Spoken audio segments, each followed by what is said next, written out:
Welcome to the bonus episode of Resident Evil Deadly Silence. We're going to be looking at the bonus stuff that you unlock after beating the game, and look at some other stuff too. What do you think? Are we playing this game over again? No! The first thing we're going to look at is the mode you unlock after beating Rebirth Mode for your first time. Master of Knifing! Love that title screen. I think that should be the real title screen. Just to show how awesome this game is. 90s! Alright, so this is basically a ranked version of the first-person segments from Rebirth Mode. Oh, okay. So you have 5 stages to go through.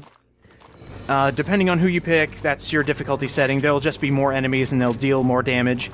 What you're looking at in the on the right there, the little score meter, the faster you kill things, the better your score will be at the end of the game. You can go for combos, but if you get hit, you lose your combo, as you saw right there. But the more damage you deal, as in the more hits you can do, your score bonus will actually go up as a multiplier. Huh. So you want to build that multiplier, and you want to build those combos, so sometimes it's more beneficial for your score to deal more hits with small stabs than it is to get critical hits, because then they'll die immediately and you won't be able to get a better score. So then you skirt on the edge of death, but you'll be raking up a lot of points from your score bonus. Right. So it's a risk-reward sort of thing, I see. Right. And that's stage 1, believe it or not. How many stages are there? Just the 5. Oh. It goes by really quickly. Are we doing all 5? Oh, yeah. Alright. Because you actually have to do that in one run to get a high score. Oh, okay. One cool thing I actually noticed, you won't be seeing it here, but I was testing out some other ways to get critical hits, and there was one point in Rebirth Mode, around the end of the game, where it's just crows that are coming after you. I actually found out that if you can critical hit a crow right as it's about to attack you, and not just, stab it dead like I've been doing with these ones, if there's a crow in the background, it'll actually hit and kill the crow in the background. So that's one way to kill crows really fast, but it is really hard to do because they don't exactly have a tell. They just kind of flutter up to you, and then they look like they're attacking you at all times, so it's really hard to pull off. You almost got a 30-hit combo. Not bad. Yeah, it got really close. Yeah, I messed up on blowing into the DS microphone. Don't you hate that mechanic? Aren't you glad it's dead? Yep, it is dead and gone. And a hunter. Yeah, what you're going to see for the end of these waves is regular enemies that normally would take one hit, and that really hurt.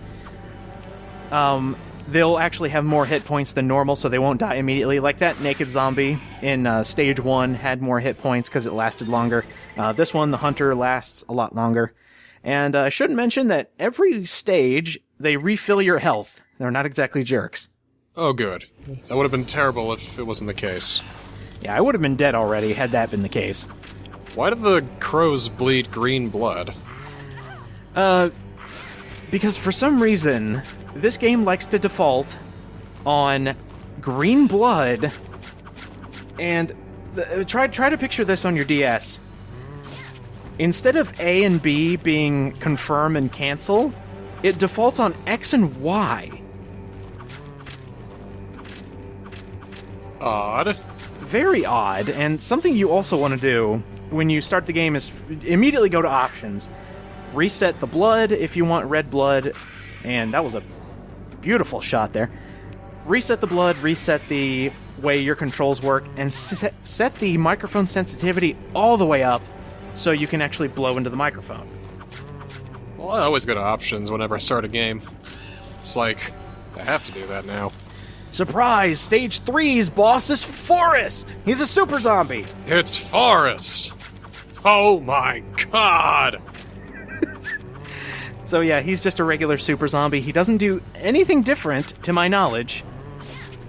But I guess this is just like a little Easter egg?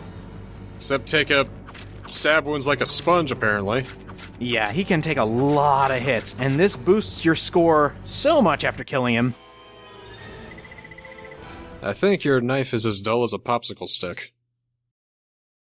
I would kind of agree with that. But you know what it's not weaker than? What? Resident Evil 2's knife. Piece of crap. That literally is a popsicle stick? Yeah. I'm Okay. surprised they actually dished that out to Raccoon City Police forces. My god, that knife sucks so much, but this one's actually good. Comparison-wise. You don't understand. Leon's knife is still from all the shit he has to cut. Alright, do you notice that? Zombie was What? right up in my face immediately, and I couldn't stab it because it was already on me. Huh. I claim BS, and yeah, I believe this is the boss of this stage. That dog? No? Let me think. Maybe it's just a Ugh. bunch of dogs. A lot of dogs. Damn. Oh, Nicely that was it. done. Huh. Okay, All right. I thought there was going to be a lot more than that, but And now for the epic finale. oh, the final stage. And guess what? Oh, it's the boss fight you saw in Rebirth Mode. Oh. It's got twice as many hit points, so as soon as you kill this, you're done with the stage. It still has the ting. Oh, it's good. Didn't know snakes had metal plates in there. Well, it's part of the T-virus, don't you know that? Something about you just a rapid stabbing that just looks so, like... It really does. It looks like the most pathetic thing. Why won't you die? Now, I will say this fight works a lot different than the one in Rebirth Mode, because now you can actually stun it and continuously stab this thing to increase your multiplier. there you In go. Rebirth Mode, once you got a critical hit, it actually like reeled back and you were able to get a couple more hits on it. But this one, as soon as you get him hurt a lot, you can get a critical hit and then he'll be stunned for a while. So this is really good for a multiplier if you need it right at the end. Almost. Ting.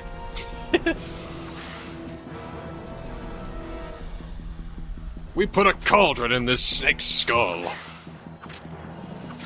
And this should be it. I must note that the little stabs do about half damage, and the big swings are ways to get enemies off you. So if there's one about to attack you, like right up in your face, don't stab them because they won't stop. If you slash them, then they will actually back up a bit. Is that as fast as you can stab, or can you, like, you know...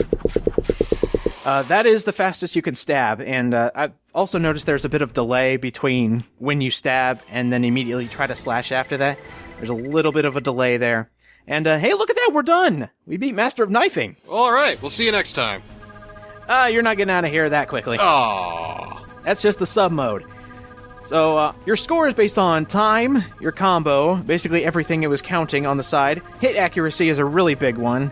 So if you manage to hit a lot of things and not miss, you get a big score boost with that.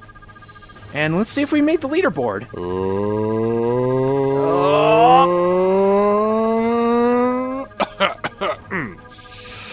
All of this is actually added to the final score you had once you dealt the final blow to the snake.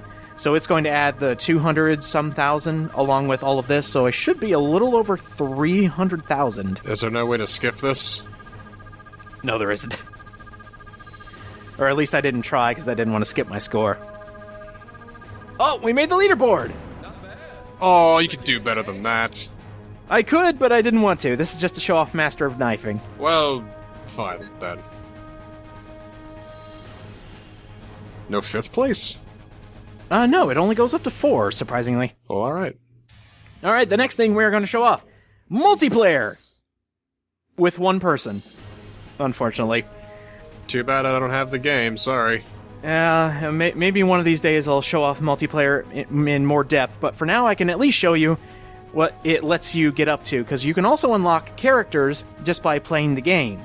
But here's the two modes. You got Versus, you got Co-op. It gives you just a quick rundown on what you're going to be doing during these modes.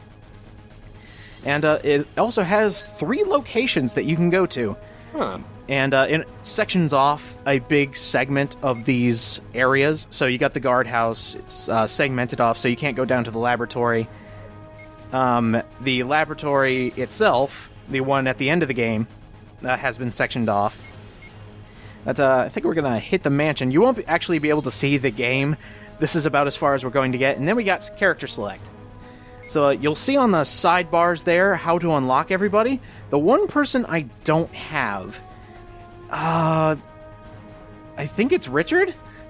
I think you have to beat all co-op mode levels, which is why I don't have him. But at one point, when I had this game, apparently I beat all versus mode levels, so that's kind of interesting, and it also gives you a little bio on what these people are good at. So, for example, Rebecca will heal more when she has a healing item.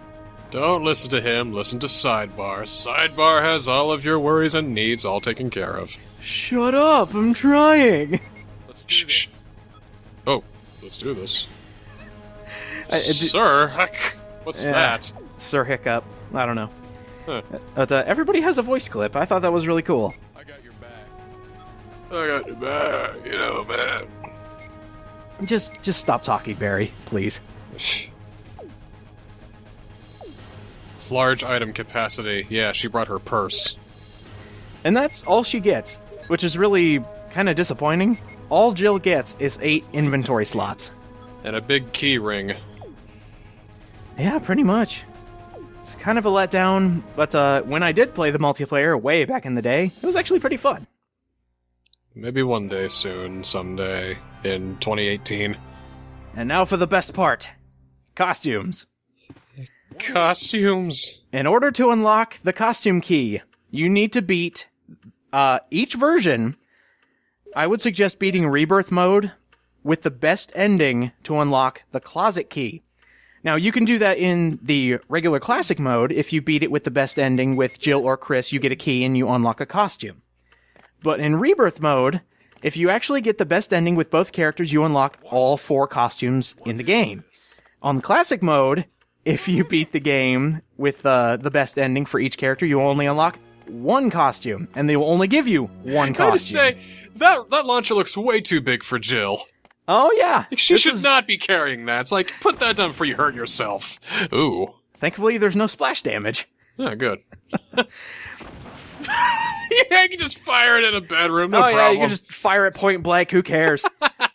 I'll be going over how to unlock that right at the very end, but here's where the closet is. This is the one door we couldn't open in the game, and now we can finally go in. Yay. And what you're going to be seeing first, you're going to be seeing both characters' costumes, but you're going to see Classic first. So this is what the closet looks like in Classic mode, and then we're going to jump over to Rebirth mode.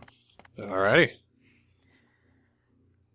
Alright, we found something that fit us, so just take a moment with a black screen while we get ready. Bullshit, we should be able to see it, rated up and everything. Yeah, whatever. Yeah, shut up. I don't think you want to see all these polygons. Well, how bad can it be? Oh. So the one you unlock for beating Jill's campaign in Classic mode, she actually ditches the hat for a black top and some jeans. Let's get a better look at it. Actually, I got a better idea. Oh. Here's what the closet looks like in Rebirth mode. Ah! It skips all the actual closet, and it just shows you, like, look, here's the costumes. Just wear it. Is that the Shenmue jacket? No, but there actually is some trivia behind that. It looks like Ryo's jacket, I'm just saying. It kind of does look like it, I will admit. But we're actually going to take a look at that other costume at a better camera angle, because this room that we're in, before the closet room, actually changes depending on which type you're playing. If you're playing Rebirth mode, you get this camera angle as soon as you walk in, and the mirror is on the opposite side when you're playing Classic. Oh, okay.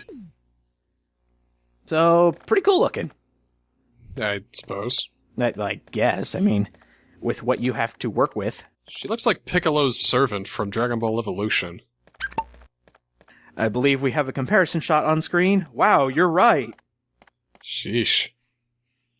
And now for the best part. There's a best part? Yeah, it's the other costume. The one that's Rebirth Mode exclusive. Oh, no. I couldn't believe it when I saw it. I was like, oh, really, Capcom? You're going here? Behold! Jill's secondary costume. Oh, what could this possibly be? Oh, the sexy officer. Oh, come on! Oh, yeah, look at that! What? Oh, come on! That's Poison's outfit! If you look closely, you could see perfectly polygonal cleavage.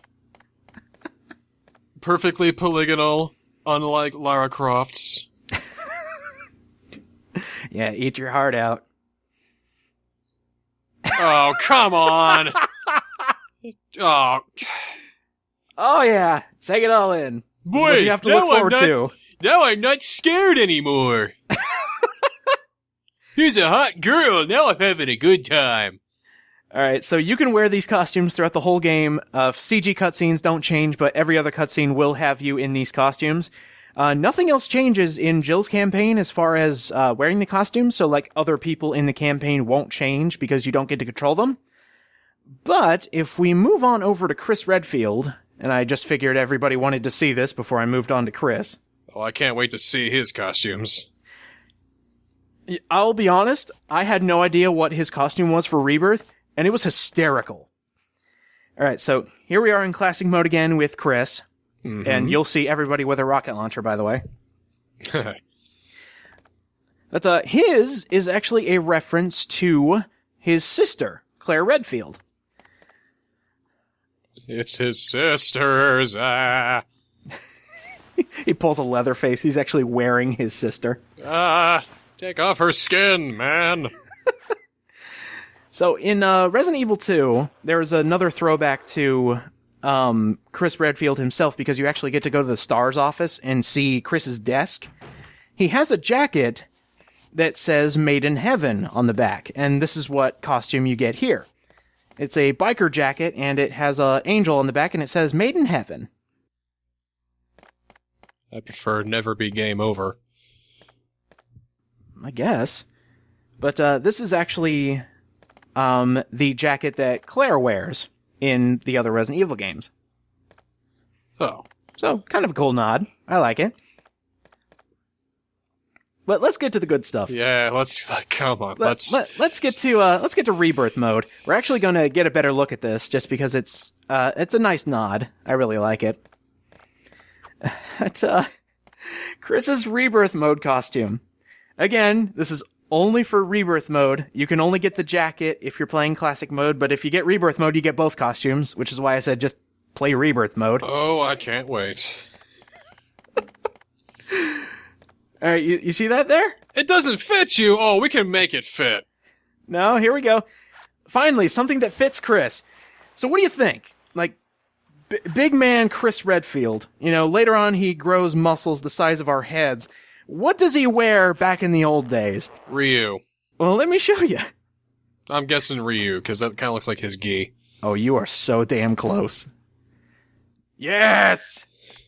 Ninja Chris! Strider? I think so, yeah. It might be a reference to Strider. Oh, I see he's changing to a background ninja. You know, the kind that get diced to hell when the Imperials show up. Yeah, take a look at this. Does he have any special moves, or does anything change when their costumes change, or is it just...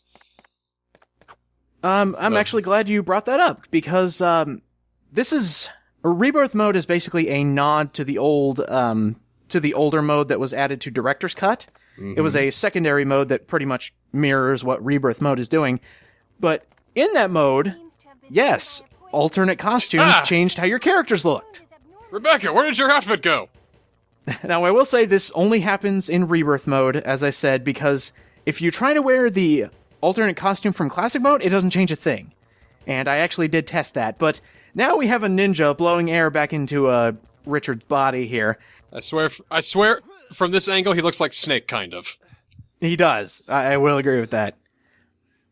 Get some hair. It's the color scheme, it's the bandana, it's the hair. Now, Rebecca's alternate costume. You can't see it because it's so pixelated. But I swear, it looks like an alternate costume that's coming to Resident Evil 0 Remastered. It's a cheerleader uniform with the word Capcom on it. Rah, rah, rah. Ah, it's the Moonlight Sonata. And you can barely see it because of all the pixels.